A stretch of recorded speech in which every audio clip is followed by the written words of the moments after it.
सभी बोलो शांति। कि कैसे हमारे लौकिक फादर से ब्रह्मा बाबा मिला था कश्मीर में और उसको साक्षात्कार हुआ परम धाम का। वो ट्रांस में चला गया और उसको अनुभव ऐसा चला, ऐसी रूहानी मस्ती चली जो सिंध में आकर के सारे परिवार को बाबा के गोद में बिठा दिया, सारा सरेंडर किया। हम सभी को बाबा के पास ले गए, प्रॉपर्टी सेट। और उसी दिन से लेकर के फिर मम्मा की जो माँ थी और दूसरी हमारी मासी थी, तो वो भी थोड़ी दुखी थी। तो हमारे लौकिक माँ ने उनको कहा कि तुमको मन की शांति चाहिए तो बाबा के पास चलो, वो आपको मन की शांति का अनुभव कराएंगे। तो दोनों को लेके आई और बाबा ओम की धुनी करते थे। ऐसी ओम की धुनी थी जो शरीर से डिटैच हो जाती है और आत्मा ने शांति का अनुभव किया। उसी दिन से लेकर के वो मम्मा की माँ, हमारी माँ और दूसरी भी बहन थी मासी, वो भी तीनों ही जो रोज जाते थे। तो मम्मा की माँ और दूसरी बहन जो कल रोती थी बाबा के पास जाने से, वो हर्षित हो गई। तो मम्मा ने माँ से पूछा, अपने माँ से पूछा, कल तो आप रोती थी, आज तो आपका चेहरे में रौनक आ गई है, क्या मिला? तो उसने कहा हम बाबा के पास जाते हैं, उसने हमको गीता का ज्ञान सुनाया और हमारा मन खुश हो गया, शांत हो गई। क्योंकि आत्मा तो अविनाशी है, शरीर तो पुराना है, वो छोड़ने से हर एक को छोड़ना ही है। उसी दिन से लेकर के उसको भी कहा कि तुम तो गीता का ज्ञान सुनाती है, पढ़ती हो, तुम बाबा के पास चलो। तो दूसरे दिन माता श्री मम्मा बाबा के पास चली। तो बाबा ने उस माँ को देख करके, मातेश्वरी को देख करके कहा कि बेटी, मैं तो आपको याद कर रहा था। उसको भी फीलिंग आई मेरी असली बेटी ये है, और मम्मा को भी ये फील हुआ कि मेरा असली फादर तो यही है। तो उस दिन से लेकर के बाबा को पता था कि ये पढ़ी लिखी अच्छी है, होशियार है, एजुकेशन में, गीत गाने में, डांस करने में बहुत होशियार है। तो बाबा ने उनसे कहा कि जिस्मानी पढ़ाई तो आपने पढ़ी है, उसके बाद तुम्हारी रिजल्ट क्या? तुम उस दुनिया में जाएंगी, बाल बच्चे पैदा करेंगी और फिर तुम्हारी पढ़ाई का तो कोई लाभ नहीं। इस रूहानी पढ़ाई से तुम सारे विश्व का कल्याण कर सकती है। और ऐसे भी मम्मा को ये संकल्प सुख में था कि हम इस दुनिया में आई हूँ तो ऐसा काम करूँ जो सारी विश्व मेरा गुणगान करे। इसलिए वो सब सब्जेक्ट में, स्कूल के सब्जेक्ट में आगे आगे बढ़ती थी। और जब भी स्कूल में जाती थी तो हर दिन ड्रेस चेंज करती थी और नया नया फैशन से जाती थी। तो सब जो स्कूल की गर्ल्स थी वो उसके ऊपर आकर्षण थी, डांस करती थी। क्योंकि एक मम्मा का मुख्य गीत था ट्विंकल ट्विंकल लिटिल स्टार, उस पर तो इतना अच्छा डांस करती थी जो मम्मा को बहुत इनाम भी मिला और गीत भी बहुत अच्छा गाती थी। तो इसलिए स्कूल में इसका नाम तो बाला हो गया, लेकिन विश्व में नाम कैसे बाला हो?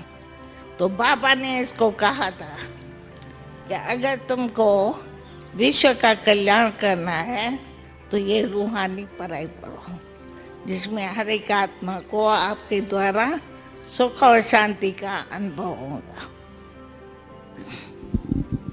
तो बाबा ने मम्मा को कहा कि अगर तुमको पेंट कोट वाला चाहिए, वो आपको पसंद है या पीतांबर वाला पसंद है? तो उसने कहा मैं पीतांबर वाले से पसंद करती हूँ, पीतांबर वाला श्री कृष्ण का। तो कहा तो फिर तुमको यहाँ रेगुलर आकर के पढ़ना है, पर तू 24 कलाक गए, 1 घंटा 24 कलाक होता है ना सारे दिन में, तुम सोच करके बताओ।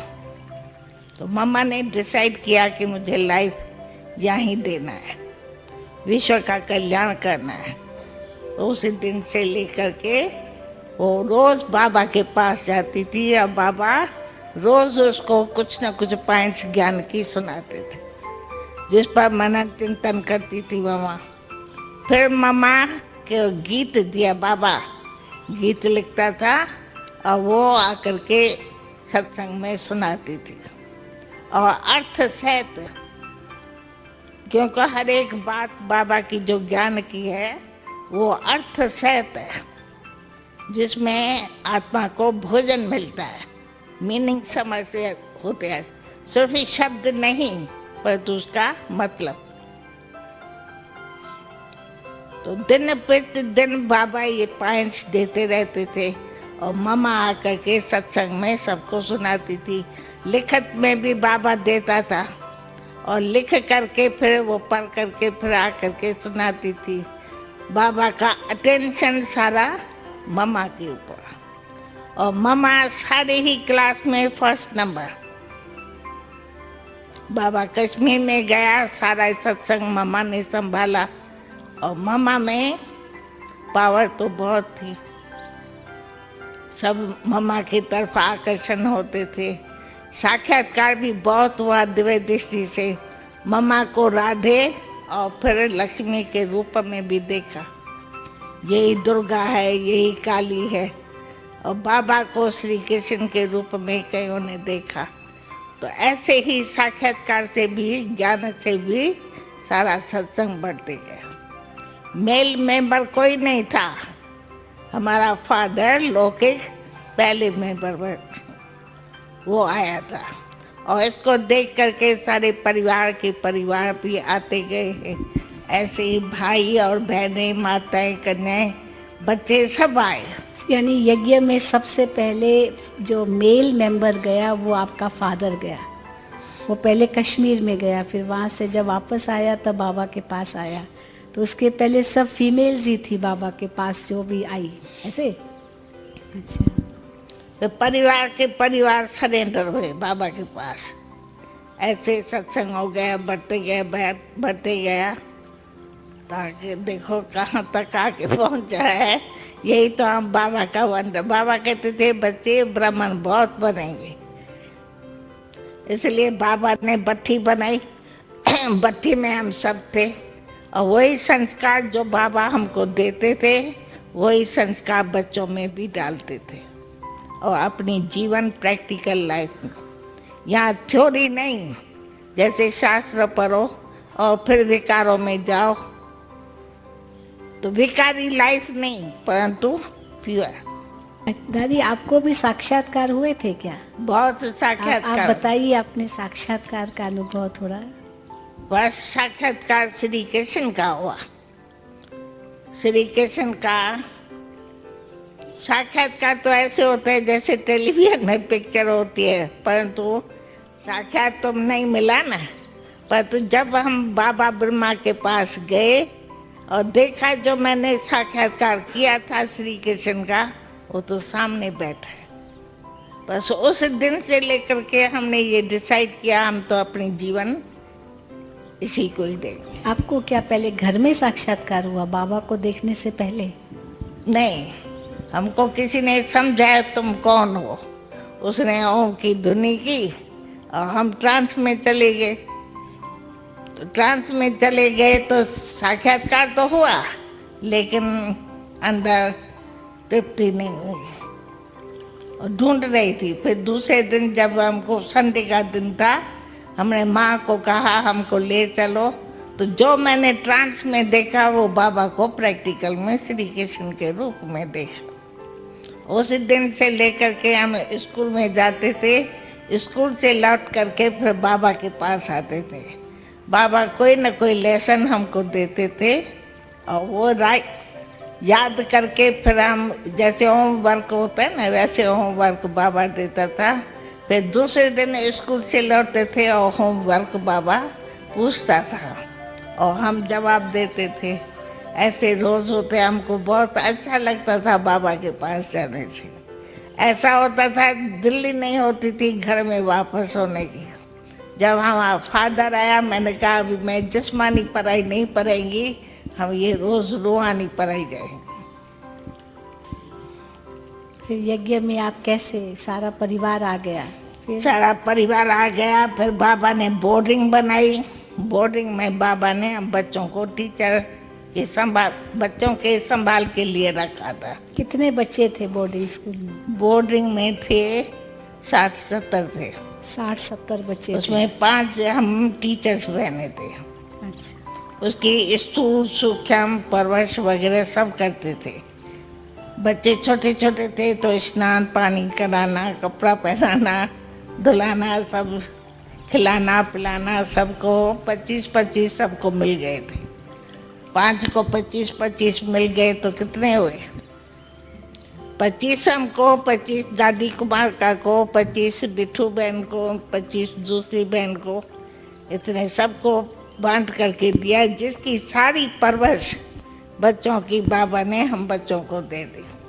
नहलाने से लेकर के बाबा को सफाई से बहुत प्यार, सच्चाई और सफाई, अंदर बाहर सच्चा, और शरीर की सफाई तो मन की भी सफाई हो। बाबा देखता था बच्चों का पाँव आकर के देखता था, मैला तो नहीं है, नाखून बड़े तो नहीं है, तो नाखून की भी सफाई और पाँव की भी सफाई, सारे शरीर की भी सफाई, ऐसी शरीर की भी सफाई, सफाई पर बाबा का ध्यान और सच्चाई मन की। सच्ची दिल पर साहिब राजी होता है। झूठ नहीं, अंदर झूठ, अंदर एक बार दूसरी, ये भी नहीं। सच्चाई सच्चाई। बाबा को ईमानदार, वफादार, फरमाबरदार, आज्ञाकारी बच्चे प्यारे लगते थे। तो पढ़ाई पर पहले अटेंशन।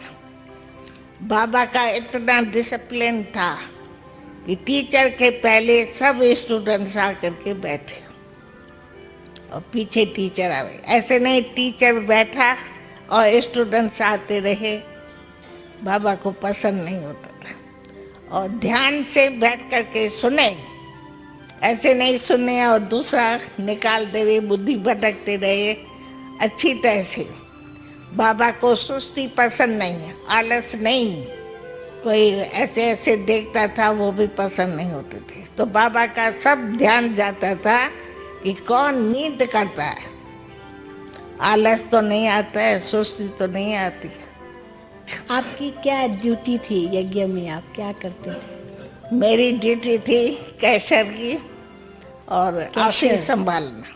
कैश, हाँ, अच्छा। कैशर, ट्रेजरर, ऑफिस, लेटर्स ऑफिस। आते थे उसका रेस्पॉन्स। लेटर्स कौन लिखते थे? लेटर्स हम लिखते थे, बाबा भी आकर के लिखते थे, मम्मा भी लिखती थी। नहीं, किसको लिखते थे?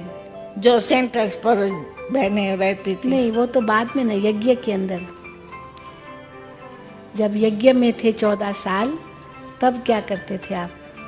14 साल यही पढ़ाई, ये लिटरेचर लिखना करना। बाबा जो लिखता था वो लिटरेचर लिखना, लिथो करना। पहले तो स्टेंसिल थे ना लिथो पर। अच्छा, मुरली लिखते थे। जो बाबा मुरली से चलाते थे वो हाथ से लिखते थे। तब टाइपराइटर भी नहीं था, कंप्यूटर तो था ही नहीं, पर टाइपराइटर भी नहीं था, हाथ से लिखते थे। फिर उनकी कॉपीज बनाते थे, लिथो, फोटो कॉपी, माना जैसे कार्बन कॉपीज, उस हिसाब से मशीन से कैसे बनाते नहीं थे? नहीं, वो पेंसिल और लिथो आती थी जिस पर हम लिखते थे हिंदी, अच्छा और विश्वरतन अंग्रेजी लिखता था। अच्छा, अंग्रेजी भी लिखते थे। ये जाड़ त्रिमूर्ति ये सब है, वो सब वो करता था विश्वरतन दादा। हाँ हाँ। और बाबा हमको चादर देते थे, वो चादर पर सिलाई करना, और वो आते ना जरी, भर्त आता है, रेट, एम्ब्रॉयडरी। हाँ वो करते थे। एम्ब्रॉयडरी से झाड़ बनाते थे। झाड़ कलपट्टी, लिखत है, उसकी लिखत भी। हाँ अच्छा अच्छा। वो विश्वरतन दादा लिखता था सिंधी में, फिर हम उसको भरते थे। एम्ब्रॉयडरी करते थे उसी लिखत को। Very good. और ऐसे कल्पाट्री बनाते थे। और क्या करते थे? और बस खेल कूद, डांस, बाबा से खेलना करना, फिर आप जब सेवा पर आए, पहाड़ों पर जाना, घूमना फिरना, फिर आते थे, फिर ऑफिस में बैठते थे, बाबा लेटर लिखता था, किसी का भी लेटर आता था, बाहर से भी लेटर आता था, उसका रेस्पॉन्ड करना, वही हमारी ड्यूटी थी। कैश देते थे। और फिर आप कौन से सेंटरों पर रहे? फिर हम गए थे लखनऊ में, दिल्ली में, करनाल में, कुछ समय कहाँ गए थे।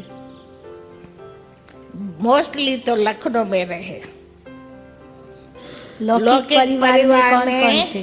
फादर, मदर, और मदर की 2 बहनें, और उसमें हमारी ब्रदर भी था, 5 सिस्टर थे, और ब्रदर के 2 लड़के भी थे। सबके सब समर्पित हो सबके गए। समर्पित।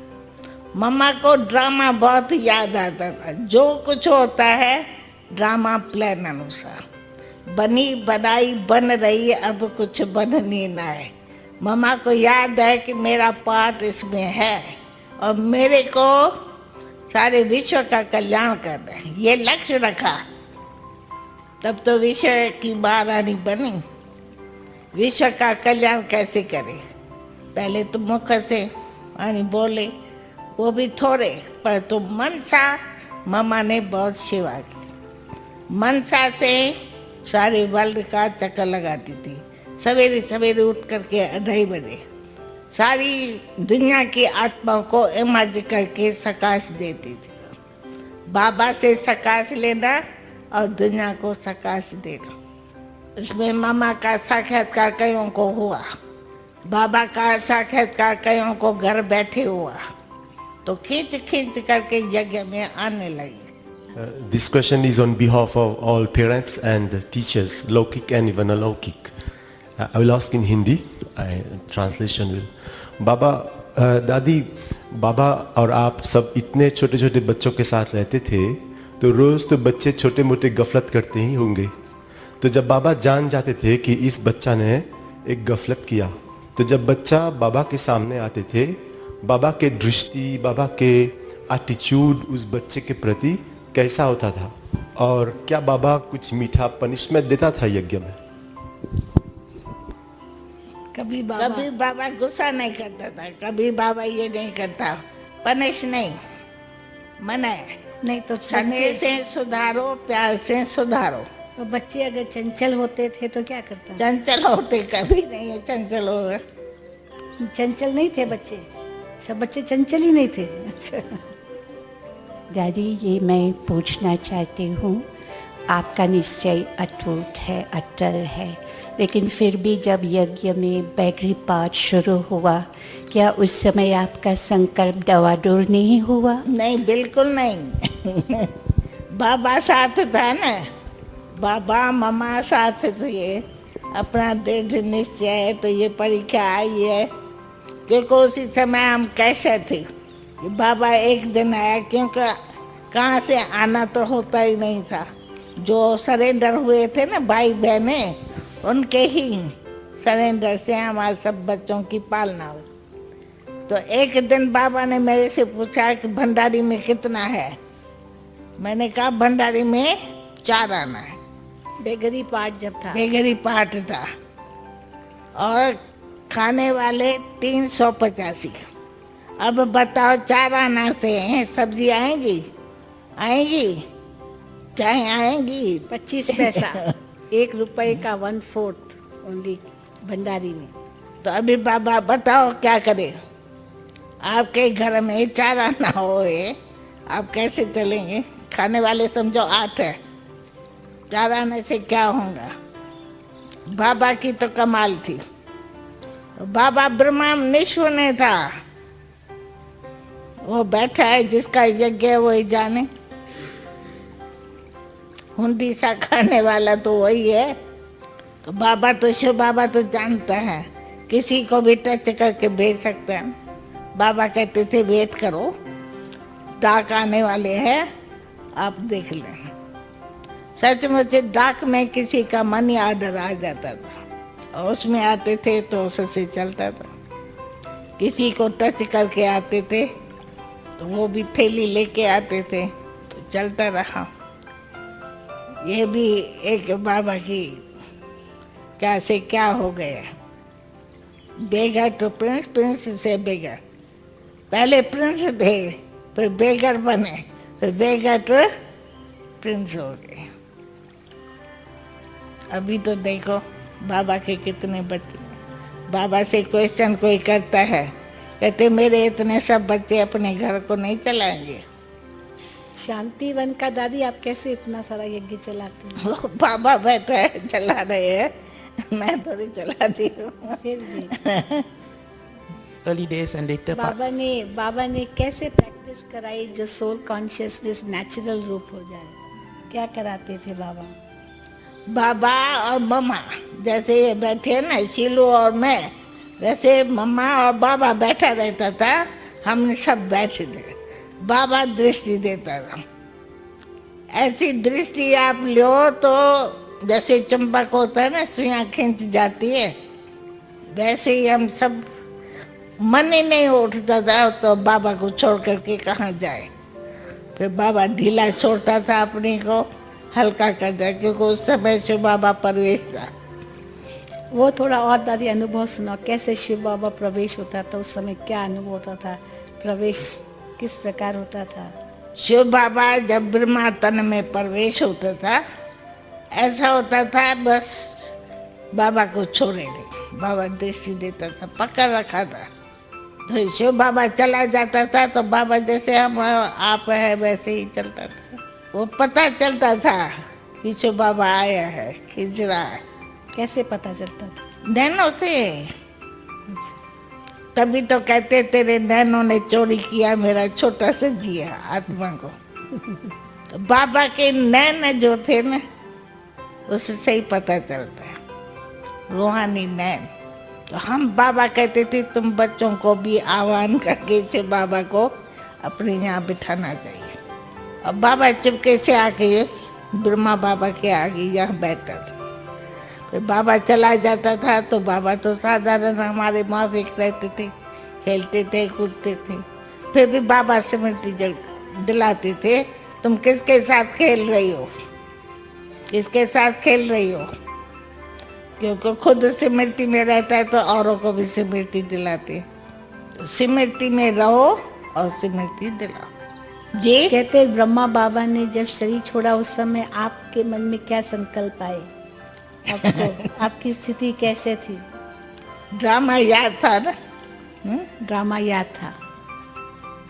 ओके, ओम शांति। हाँ, yes, we give a big hand to दादी।